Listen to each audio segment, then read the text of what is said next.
Hello दोस्तों, मैं हूं अनुराधा और स्वागत करती हूं आप लोगों का अभी के चैनल दापूस लर्निंग पर।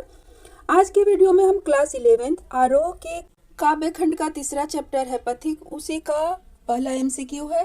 सूर्य के सम्मुख आकाश में कौन नृत्य कर रही है? तो सही उत्तर है वारिधमाला। वारिधमाला मतलब होता है वर्षा की गिरती हुई बूंदे, उनको कहते हैं वारिधमाला। नेक्स्ट प्रश्न है, कवि किसके घर के कोने कोने में जी भरकर फिरना चाहता है? तो कवि समुद्र के कोने कोने में जी भरकर फिरना चाहता है, घूमना चाहता है समुद्र के घर में। नेक्स्ट प्रश्न है, कवि ने जगत का स्वामी किसे कहा है? तो कवि ने जगत का स्वामी सूर्य को कहा है, सही उत्तर है सूर्य। नेक्स्ट प्रश्न है, कवि ने प्रेम के राज्य को अतिशय क्या कहा है? तो कवि ने प्रेम के राज्य को सुंदर कहा है, सही उत्तर है सुंदर। पांचवा प्रश्न है, विश्व विमोहनहारी शब्द का क्या अर्थ है?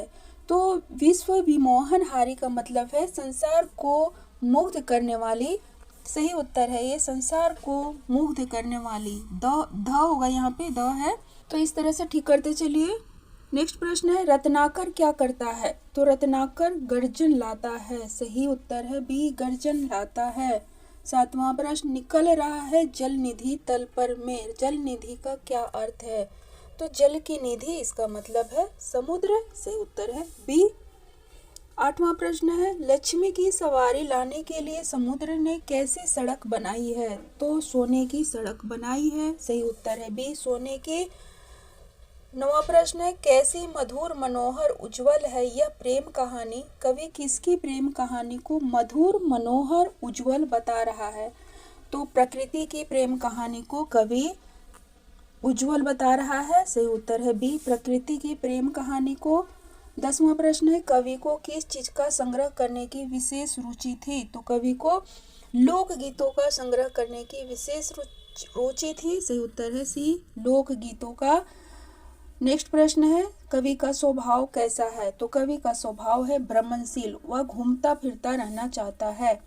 12वां प्रश्न है, घन शब्द का क्या अर्थ है? तो घन का मतलब होता है बादल, सही उत्तर है सी बादल। नेक्स्ट प्रश्न है, कवि को किस चीज का संग्रह करने की विशेष रुचि थी? यह प्रश्न दोबारा रिपीट हो रहा है, तो लोकगीतों का संग्रह करने की रुचि थी। कवि का मन किस पर बैठकर धरती और आकाश के बीच विचरण करना चाहता है? तो बादलों पर बैठकर विचरण करना चाहता है, सही उत्तर है सी बादलों पर बैठकर। नेक्स्ट प्रश्न है, मलय पर्वत से आने वाली पवनें कैसी होती है? तो मलय पर्वत मतलब हिमालय, वहां से आने वाली हवाएं शीतल और सुगंधित होती हैं।